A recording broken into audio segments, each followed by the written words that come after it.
All right, John. All right. Well, I've got 7:31, and so we're going to kick this party off right now. First of all, thank you all for spending 45 minutes of your evening with us. I'm hugely impressed with the number of people that have shown up for this. Some of you I know. For those of you I don't, my name is John Kepler, and I am the regional program lead for information and planning in the Northern New England region, which comprises New Hampshire, Vermont, and Maine. I would like to give a huge shout out to my co-conspirator here, David Muse, who put this presentation together in a relatively short time and did a wonderful job on it. And I'll let him introduce himself. Awesome. Thank you, John. Again, I know most of the folks on the call here. For anybody that I don't know, my name's Dave Muse. I am the Northern New England Training and Exercise Lead, volunteer position here within the newly formed region. Prior to that, I spent about 3 years working as a disaster program manager in Southern Vermont and Southern New Hampshire. And then prior to that, had some years as a volunteer with Red Cross.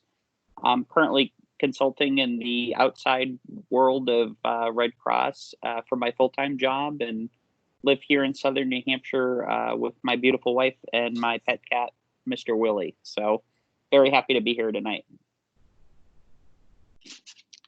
Much better introduction than I gave. Thank you, Dave. I go back and say that I've been with the Red Cross since I think it was January of 2011, and I have deployed a number of times to various parts of the country. And I have, from the very start, I've been very interested in information and planning, and particularly disaster assessment portion of it, which we'll get into in a little bit. But I've also gone out in a number of other functions as well. And so I find the Red Cross is becoming a larger and larger part of my life. So the way this was laid out, we're going to go through. I'm going to give a little bit of an introduction. Dave's going to give you an overview. We get into the activities that are involved in information and planning, the products that we produce in information and planning, what it looks like in a steady state configuration, what kind of training is required to be a part of the information and planning team, and then we'll go through and review it, what we've done. So let's go ahead and get going on that. All of you, I think you have been muted. If you need to, let me back up a minute. In order to move through a fair amount of material in a short period of time, we're going to go through these slides without taking questions. When you get to the end of it, save your questions for the end or put them into the chat box, and we will respond to them at the end of this. So in the meantime, we're going to keep your microphones muted. Most people, I think, have their webcams turned off. I don't care if some of you have them turned on, as long as we have the bandwidth for it. And let's go to the next slide, Dave. Okay, the objectives for this course, and I'll say basically, this is just a real, flyby overview of what information and planning does, and I hope we can do it justice in 45 minutes. We're going to familiarize you with what the role of information and planning is, particularly on a disaster response operation, introduce you to the activities that are involved within this group, review these products that we produce, do the steady state structure and roles, and share the gap requirements for training. Next slide. And that goes to you. All right, so folks, our first section of tonight's workshop is just providing an information and planning overview. So anytime we talk about information and planning, what are we actually talking about? And for anybody that's had experience around Red Cross and when we go operational, we've adapted ICS, or the Incident Command System, to fit the needs of our organization. So what does that mean? We build out a table of organization so that we can structure our response operations around whatever it is that's required for that disaster response, or the DRO, the disaster response operation, also known as a disaster relief operation. What you need to understand about our ConOps, or concept of operations, how we actually formulate and mobilize, is that it's scalable and it's adaptable. So we only build out the sections in ConOps that we actually need. The big five, if you will, for ConOps that we usually see, and there's been a recent change to this, are external relations, finance, logistics, operations, and planning, also known as the EFLOP. The new ConOps 3.0 has a workforce engagement section that's actually built out from this EFLOP. So I'm not sure if the W is going to go before the EFLOP, so it'll be WeFlop, or if it'll be EFLOP a W. Regardless, that's neither here nor there.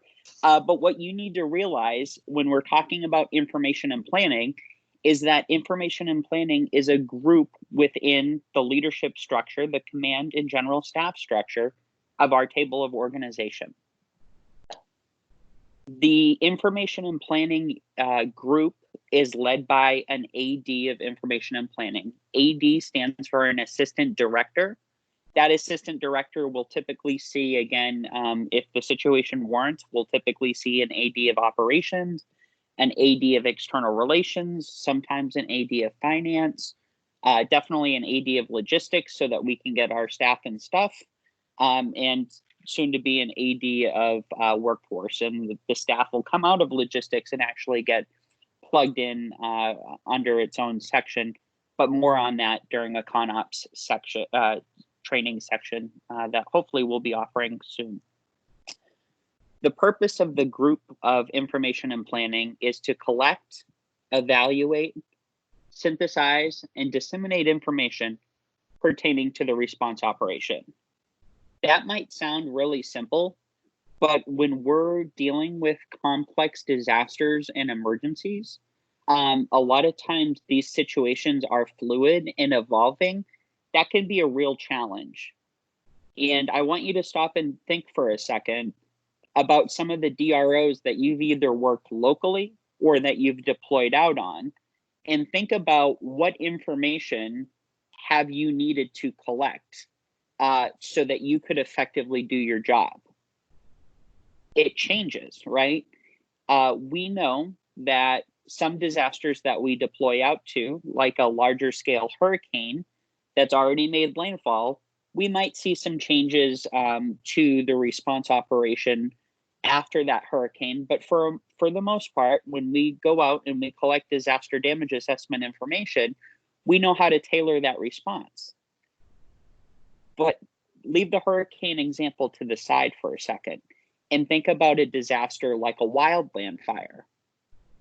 Wildland fires are really nasty because they're constantly shifting and evolving. And we'll talk about that a little bit more later.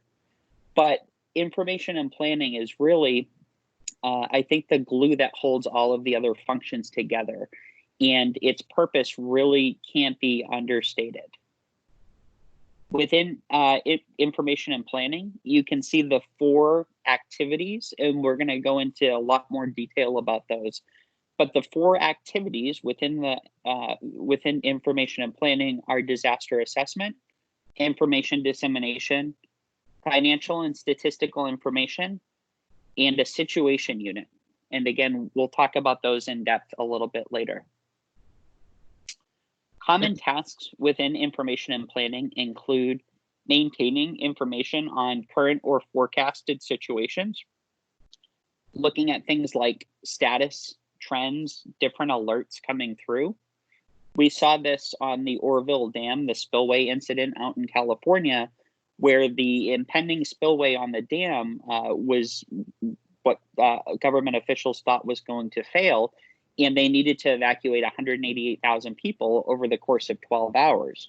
It was really important that Red Cross had situational awareness, so that constant situational awareness, so that if and when that dam were to breach, that our population and our workforce would be safe, and that we would be able to have eyes and ears on that situation to say whether or not it was going to grow, or expand, or contract. Other common tasks within our information and planning group include gathering essential elements of information. Every disaster has EEI, or essential elements of information. I'm not going to spend too much time on that, but EEIs, if you go back to your government operations and collaborating essentials classes, for anybody that's taken them, really, what is the bread and butter that we need to get from an information standpoint so that we can effectively structure and scale our response to meet the needs of our clients and to our government and community partners. Coordinate the planning process. So if anybody's ever been out to an operations headquarters, if anybody's typically we'll see managers, chiefs, or the assistant directors, site directors. Some of those folks a lot of times will be working out of a DRO headquarters. There's a planning process that goes on every single day of our DRO. And what we're doing is we're planning for the next operational period. Now, Dave, how long is an operational period? Great question. Thank you for asking. An operational period is governed by the job director, also known in the ICS world as an incident commander. It's governed by the job director and his or her leadership that are underneath them. And for the typical DRO, we see a 24-hour operational period. For operational periods that might be going on for months or weeks, sometimes we'll see a little bit of a longer operational period. And for things like wildfires or flooding situations where it's 24 hours out is too far ahead to do planning, so we'll plan for a shorter operational period. But again, going back to my earlier comment, that information and planning are really the glue that hold all of the other groups, activities, and positions together. And the facilitator and the coordinator of a lot of these planning meetings is the information and planning group. They also develop plans. So anybody who's deployed out on a DRO has seen, I hope has seen and gotten daily an IAP or an incident action plan. They've typically seen, if you've been a supervisor or a manager, you've definitely written some sit reps or situation reports, and service delivery plans or SDPs, more that operations management level or higher. We'll see those folks conducting SDPs, but really information and planning is the subject matter expert group. And we'll talk about those different plans later today. Flash reporting. If anybody's, again, ever been on a situation, a DRO, where something's evolving or expanding and information needs to get out to the entire workforce or to the leadership team, that's known as a flash report. And typically our situation unit within the information and planning group will facilitate those flash reports. They maintain, the information and planning group maintains DRO files, data, and records. Conducts impact assessments. So our disaster assessment teams, one of the activities within information and planning, John, I believe we'll talk about a little bit later, but conducting PDA or preliminary damage assessment and DDA, I believe disaster damage assessment. Detailed damage assessment. I'm sorry. Thank you, John. Detailed damage assessment. Very, very important function and really helps to guide our response in relief operations. Our information and planning group also is responsible for analyzing reports and plans. These can be both internal to the organization and external. So if government and community partners come to us with written plans, information and planning can work with those community partnerships and the government operations folks to really synthesize and understand those plans and how they might apply to Red Cross and the DRO efforts. They also manage GIS. I believe it's geospatial information systems. I'm sorry, John? Yeah, I think you're right. Geospatial or geospatial? Geographic, sure, GIS support, mapping and coordination, digital information meets mapping, location services, and we'll talk about some of that a little bit later on. These are some of the common tasks that information and planning is responsible for. Finally, tracking resource status and dissemination of information I talked about earlier. There is always a catch-all, other duties as assigned, regardless of what DRO you go to or what position you're in, you always have that other duties as assigned clause. So I had to throw that in there. So John, over to you for information and planning activities. Nice job for laying all that out, Dave. Yeah, so let's go on to the next slide. These are the kinds of things we do. And right now, I will say we are in the midst of COVID-19 DR, which is DR 25120. And we are currently operational, and so we're getting a lot of experience with these very activities. It's not an elaborate setup right now. It's not like a hurricane response, but we have a lot of people involved, and it's up to information and planning to sort of tie it all together, as Dave indicated. We're the ones that provide everyone with a common operating picture to work with. And as such, I find this is a critical position to be in any kind of a disaster response. So the situation unit we use even during less active times. These are the people who are responsible for getting the basic information that we need to sort of define where we are today. And for the current DR, what that consists of is keeping track of the numbers of people we have affected by this coronavirus, the number of people that have died from it, the number that are hospitalized, the number that have recovered. We also need to know things about any other hazards that might be threatening the region at this time, whether that might be weather. We always keep track of that. We make sure we capture all the weather alerts that might be on. Right now, we had a little flooding incident up in far northern Maine in Aroostook County, so we've sort of followed in on that a little bit. And so the situation unit is, which is in our case is one person right now, follows all of this. We all watch the information that's coming out of the 3 different state emergency operations center and try to pull data from that. Trying to think what else we're working on right now. We're tracking available hotels that are out there. If we start getting more operational, we'll certainly be tracking the positions of vehicles and trailers and inventory, staffing, that sort of thing. But right now, we're just keeping a big picture eye on what's going on in the region. So we seek and monitor reports relevant to relevant information that affects our operations and the impacts to that operation.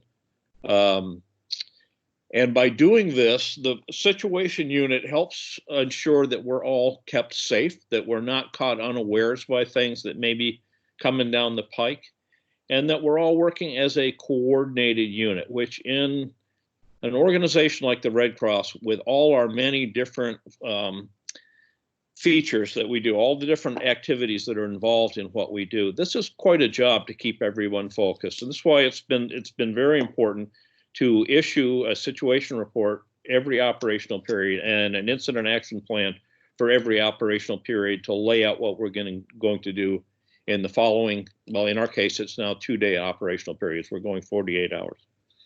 Okay, next slide, Dave. This one is very dear to my heart. I started in disaster assessment. I still think it's one of the most important activities out there. Without eyes on the ground to see what's going on in a disaster, the people back in headquarters are left to guess. They're left to make their best guess at what to do. The people that get out there and gather the information to really let them know what's going on, allow leadership to make informed decisions and deliver the best possible services that we can, and I would say in the most efficient way. So we don't end up with truckloads of things that we don't need or people that don't have anything to do.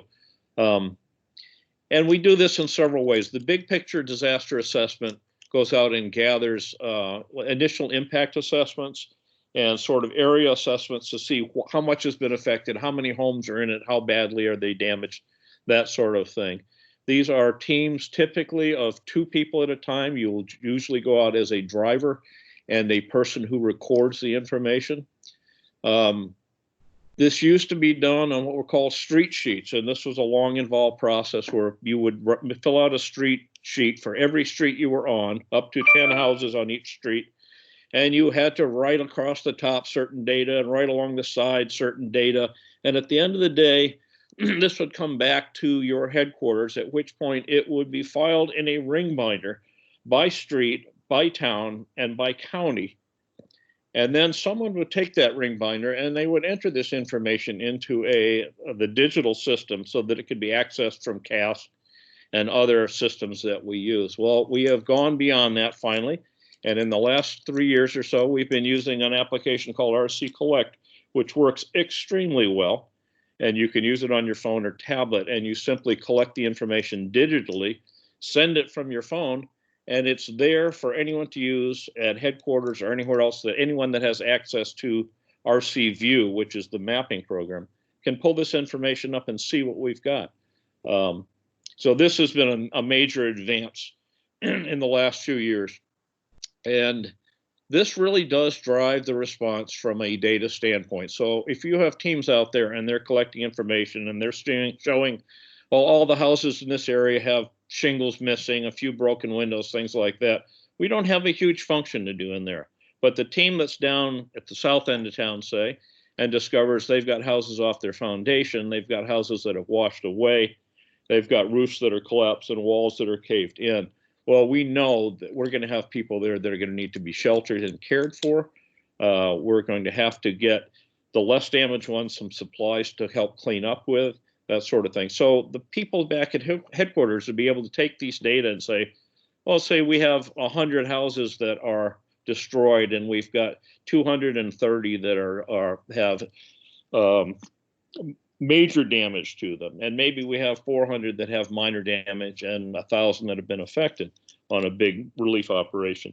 That allows them to make the call of how many people are we going to need, how big a shelter are we going to have to open, how many meals are we likely to have, how many vehicles will we need to service this. It allows all those decisions to be made based on the extent of the disaster. Let's go to the next one, Dave. John, can I just add, we also do this in lockstep with FEMA and other organizations out there that also need this information. And a lot of times following a nasty disaster within a jurisdiction, a lot of the emergency management offices or officials or the local jurisdictions don't necessarily have the time, tools, or resources to go out and conduct this function. And this is something that Red Cross can and should be conducting on all DROs that actually need it. So just for anybody in government operations, keep that in mind. How wonderful would it be to go into a local emergency operations center and say, hey, we have the capability to send DA teams out in the field, collect this information for you or your organization, and then digitally display it and share the information with you. A lot of times these folks will be waiting for FEMA or other organizations to come in to do the same thing that we're doing. So, John, just wanted to add that. And we have found that even on a local basis, I should say, that sometimes we get the local emergency managers coming to us to find out how bad their disaster is, which always sort of surprises me. But I will say that we have a regular, not a large, but a regular need for disaster assessment within the Northern New England region. And we're lucky. We don't get hit often by major disasters. What we do get is a lot of ice storms that knock power out to a great number of people. We get relatively minor flooding, which is major for those that it affects, but it'll be scattered. It'll be 5 houses over here and 2 houses in the next town over, and another small river in the next state will flood. So the situation for me, and I am, in addition to being the information and planning lead, I am currently the disaster assessment lead for the region. And it is a tough lift if I get a call that we've got flooding in Barton, Vermont. And the only people I've got that are qualified to do disaster assessment are out on the seacoast or down here in Keene or over in Bennington. So what we have been trying to do over the last year or two is to train everyone we can in disaster assessment. I think every DAT responder should be trained in DA because it's not a hard skill to do. You learn a few rules and you can go out and you can be our eyes on the ground. And that would be huge. It just gets it done so much faster. And that allows us to, again, put the resources on the ground we need to serve the people who have been impacted. All right, I'll get off that soapbox for now. Thanks, John. Go ahead. The financial and statistical information is kind of the redheaded stepchild of the information and planning group. We don't see a lot of this except on major DRs. And what they are primarily responsible for is tracking and issuing tax, basically the client assistant cards. That's a huge part of what they do. It can be done remotely in part as far as the accounting part of it. The physical part of it, of handing out the cards, receiving the cards, that has to be done on site. They track the numbers mainly again for the CACs, because we have another finance group as well that tracks many of the other numbers that are happening on our disaster response. But the financial and statistical information will track other numbers that we're dealing with. So, for instance, resource numbers, if we're dealing with inventories of various things, they're going to keep track of that.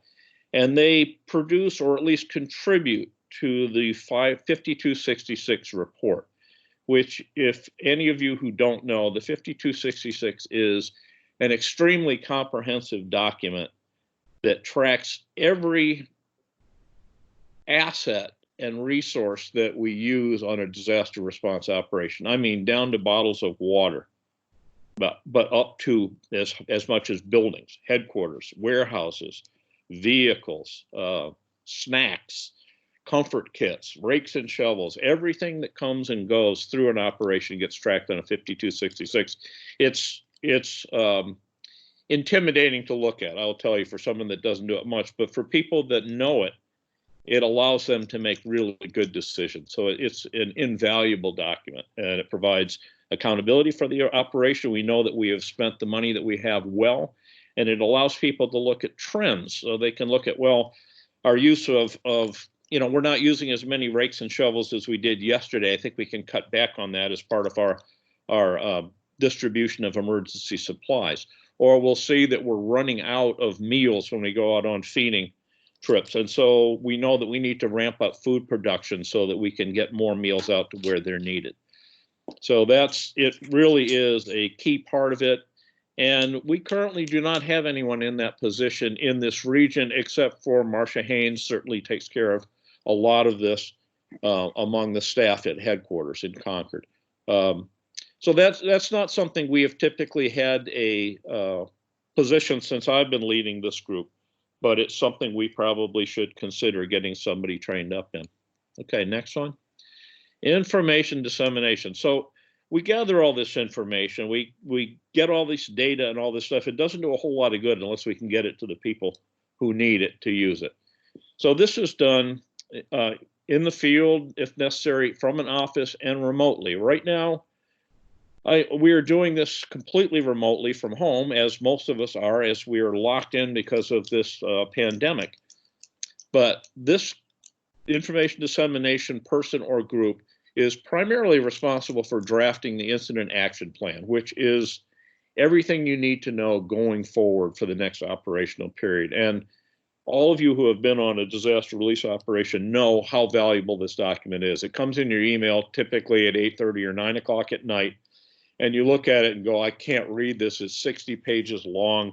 It's got too much. But once you're used to it, you know that if you need to know something, if you need to know who the staffing person is at 11:30 at night because one of your people has gotten to their hotel and they don't have a room for them, well, that information is going to be in your incident action plan. If you need to know what the districts are that have been set out in this operation, that'll be in your incident action plan. You'll have a complete roster of people. You will have tables of organizations on a complex disaster relief operation. There'll be pages of tables of organization, but it lets you know what the chain of command is, which can be extremely helpful.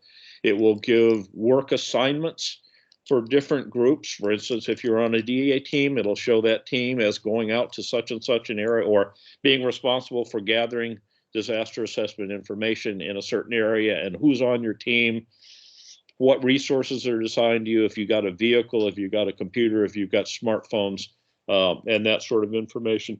And it goes on and on and on. So it's an intimidating document because of the size of it sometimes. But if we have time, we'll go through the one we're using currently now, which is, I think we're around 12 pages. It's not huge, but it contains a lot of the same information.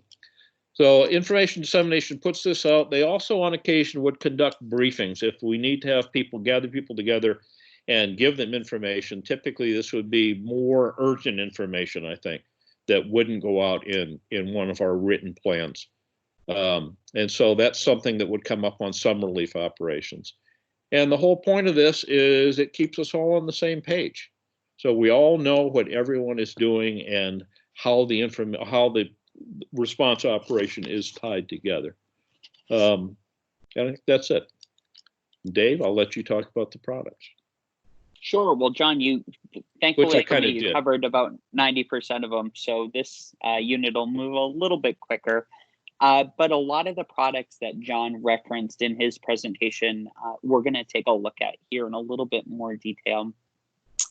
The first document that information and planning will work to put together is a SITREP, or a situation report. The SITREP on a DR or a DRO is an internal document. So this is one of the few documents that we actually will not share with government and community partners. And we want to kind of safeguard it within the organization. That is partially to do with situational awareness.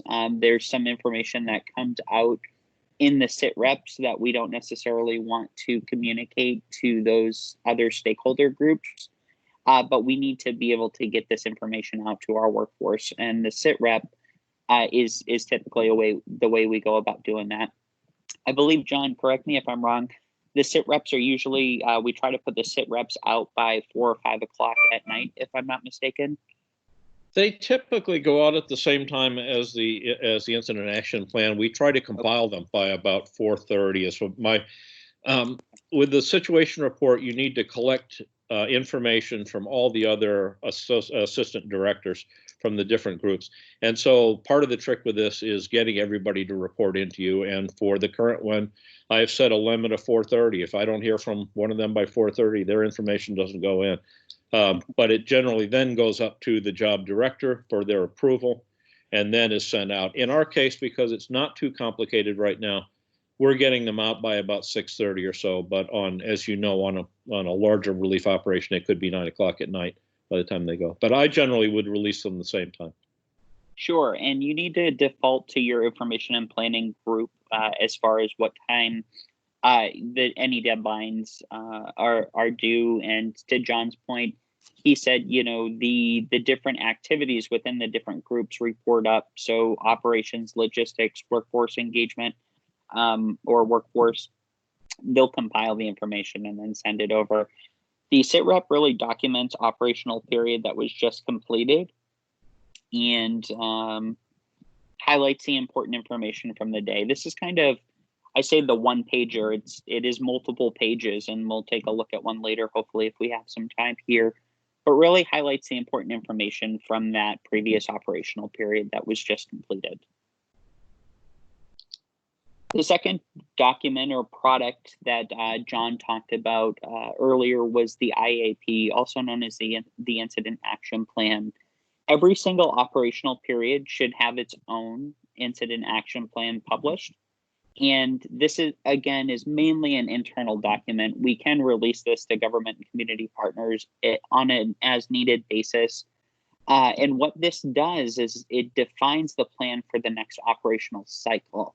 So when we have our planning meetings, when we have our tactics meetings, when anybody at a DRO headquarters is having a meeting, they are talking about the next operational period and planning for that next operational period. So, if we're in a 24-hour operational period, we're going to be meeting, we're going to have our planning, and we're going to have our tactics meeting and everything.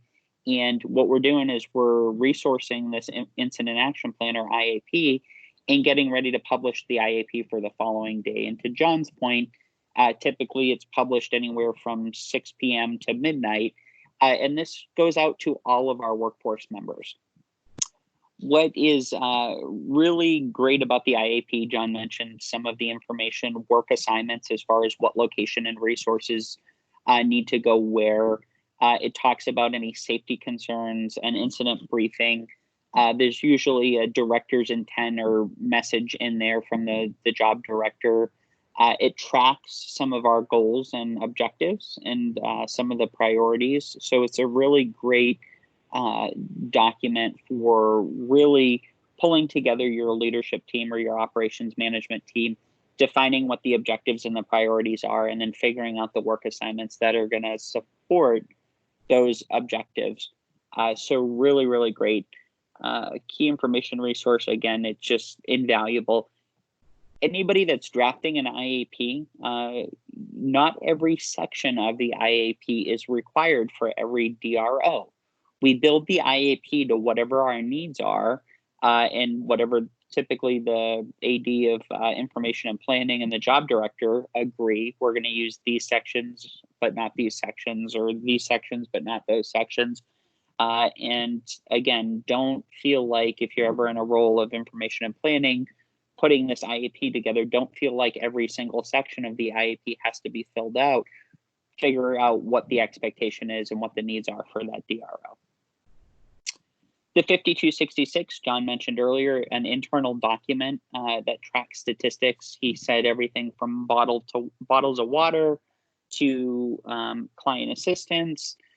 We, on the government operations side, it's the EOCs, the number of emergency operation centers or EOCs that are open versus what is staffed.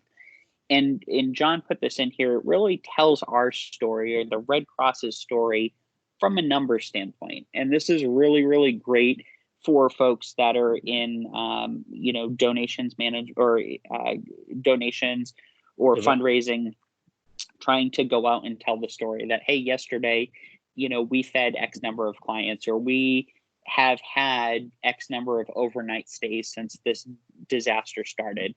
It also provides the basis for resource acquisition and allocation.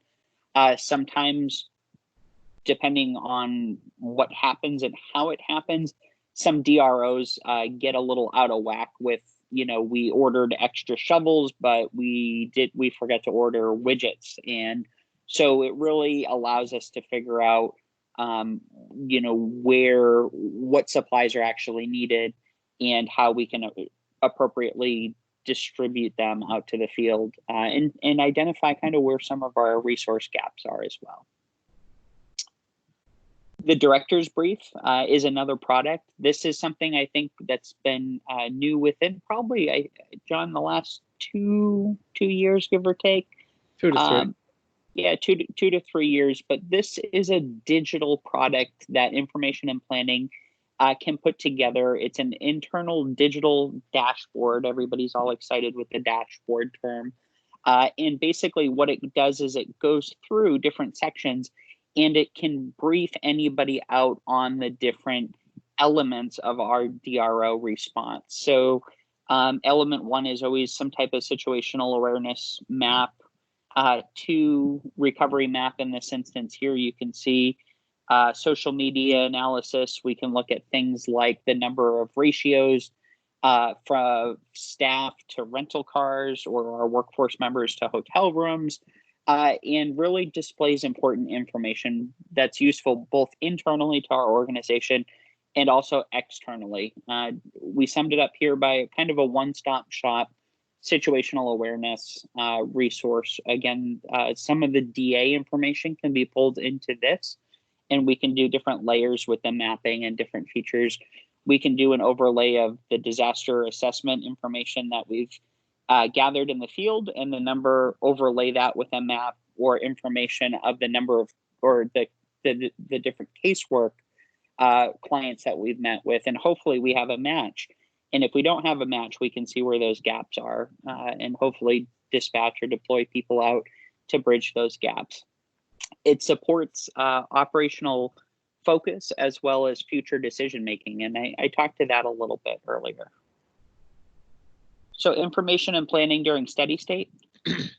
This is a challenge, to be honest with you. In this region for steady state, there's not that much for information and planning to do other than stay informed and let people know of any issues that are arising. So I think, to me, probably what we need to do more of is exercising and training than we do in order to get people prepared to fill this role when we need them.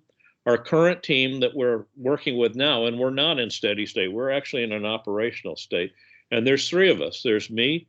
I have a situational unit person, which is Lynn Bernard, and I have an information dissemination that's being handled by Cliff LaPlante. And we have a very nice, smoothly running team that is gathering the information that we need. And we never seem to have quite enough time, but we're actually gathering what we need and putting it out in these reports every day. During more of a steady state focus, we would have projects that we needed to do. We have in the past done DA exercises where we'll send teams of people out in vehicles to survey certain areas, and we'll set guidelines like, every brown roof is going to be minor damage, and every gray roof is going to be major damage, and every metal roof is going to be destroyed, that sort of thing. We'll set these criteria and then have people go out and report on them. We did one some time ago. We went out with some ham radio operators and had them report the data back to headquarters that way. So it's just a way of getting us all sharp and making sure that we know how to get this information, which can sometimes be a challenge. Now with the RC Collect application, I think this is going to be much easier. Almost everybody's got a smartphone, and we can send them out from wherever they are and gather that information quite quickly. But at steady state, again, this is going to be, based on projects and programs we do. So this is flexible time. People can work at home. It's task oriented. Lynn has been working on a director's brief or an RDO brief for us. She's got it up and running right now that we're using. And that was something she just worked on in her time and organized and put out herself. And it has made a huge difference to our ability to go to one place and pull up a bunch of information that we need to know. It is heavily technology based. And so people that are comfortable with technology are a good fit for that. And we are currently looking to add some depth. Like I said, we have 3 of us that are running this right now. And at some point, we're going to need to step away for a little bit, or at least step into the background for a little bit and refresh. So we are, in fact, looking for people that could help do that. We also could use a DA lead. I'm filling that position myself right now, but it's really not effective to have the information and planning lead be also the DA lead. We need somebody that can, that's a big job. And we have some people in the region who are pretty skilled, but they are not available at this time. So anyone that had a real interest in running DA for the region, I would very much like to talk to you, and you can get my information at the end of this presentation. Go ahead, Dave. Sure. So that kind of brings us to the last section here. We've gone through a lot of kind of the different information about what information and planning is as a group. We've talked about some of the different activities, and John's talked about DA in the region. So what I want to do now is just very quickly go through what the service associate level training requirements are. So for the first activity, disaster assessment, training requirements, and this is the latest iteration. Anybody that's interested in becoming GAPT in disaster assessment needs to complete disaster cycle services and overview, ConOps basics, deployment fundamentals, mission cards, cardholder overview, DA fundamentals version 2, everyone is welcome, RC Collect, and RC Collect setting favored answers. I believe, John, quote me if, let me know if I'm wrong here. All of these are actually offered online on Edge, if I'm not mistaken. Yep, that's correct. So you can get the essay training tonight if you were really excited. And John and I did a good job on this presentation. You could go knock that out in a couple hours. Many of these are very quick courses. They're not the RC Collect things are just videos that you can access off of Edge. One of them is 20 minutes, one of them is 8 minutes. So this is not a huge investment of effort. Yep. FSI or financial statistical information, disaster cycle services and overview, ConOps basics, mission cards, cardholder overview, deployment fundamentals, everyone is welcome, disaster operations control form 5266 fundamentals, incident reporting fundamentals, and financial and statistical information management. Folks, I know I'm going through these kind of quick. Feel free to take a picture of your screen, or you can always reach out to me after for a copy of the presentation. Information dissemination requires disaster cycle services and overview, ConOps basics, deployment fundamentals, mission card class, everyone is welcome, incident reporting fundamentals, and operations planning fundamentals. The situation unit or a situation unit service associate requires disaster cycle services and overview, ConOps basics, deployment fundamentals, mission cards, everyone is welcome, and incident reporting fundamentals. And what I'll say is this, folks, just like any other group within Red Cross operations, you might be interested in just one area of information and planning, or you might be interested in multiple. You could just do disaster assessment and not do anything related to situation unit or information dissemination, or vice versa. You might not want to go out and do a field-based position, but you're comfortable doing information dissemination or working within the situation unit. The world is your oyster here. Whatever hodgepodge of gaps you want to get credentialed in, the more the merrier. And I think the more people do, the more appreciation they have for the DRO and the work that we actually do, as well as a better, more thorough understanding of how we actually do it. So our learning objectives, we're over, John. So what we intended to do was to familiarize you with the information and planning role, to introduce you to the activities within information and planning, to review the products that we produce, to discuss the steady state structure and roles, and to share the gap requirements to be a service associate in any of the information and planning activities. I think we covered that. We really had to rush through some of this stuff. We have copies of the incident action plan and situation report that we've been using on the current DR that we can pull up and show, but we've already we're actually 5 minutes beyond what we initially thought we would do. I can stay on here as long as anyone wants to chat if we want to pull any of this up, but I think in the interest of letting people go when we said we would, let's just open it up real quick for some questions.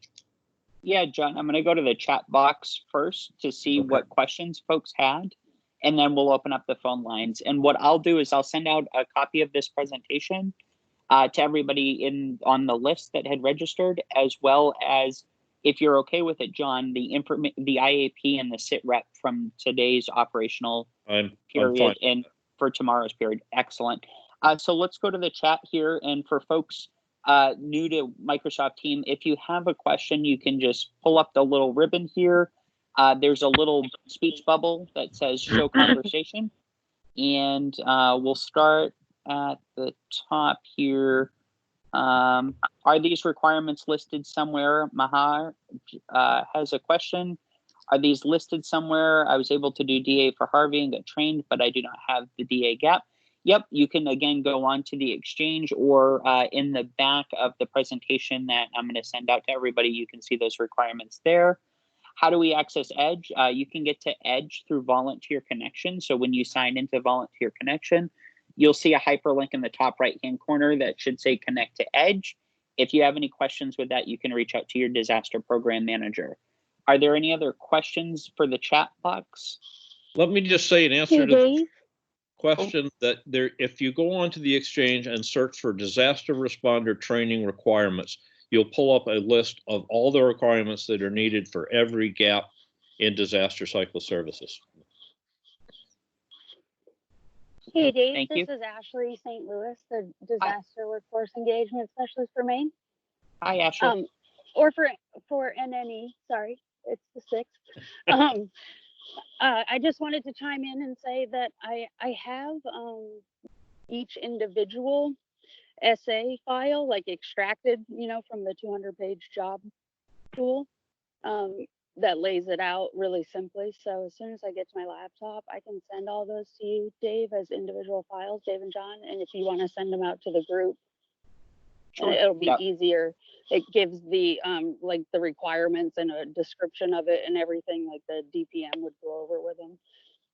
And also for Maine folks, if they already have the training to support the gap, just shoot me an email. Again, this is Ashley St. Louis, and I will check your qualifications and assign your gap. Thank you, Ashley. For anybody else, you can chime in if you don't have the ability to chat. You can just go to the, I believe the participants. We want to show participants. If you click on the little people icon in the ribbon, you'll see microphones listed. If you want to speak, just simply click the microphone. Do we have any other questions at this time?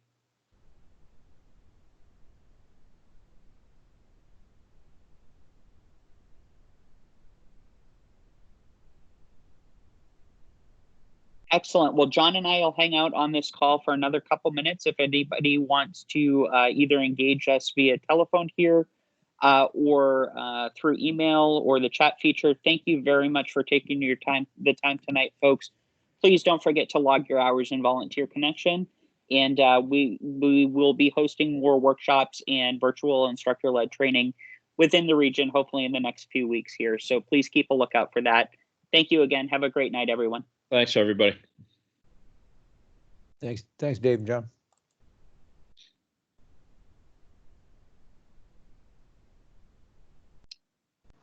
This is Linda. I'm still on too. Hi, Hey. Melody. Hi, Linda.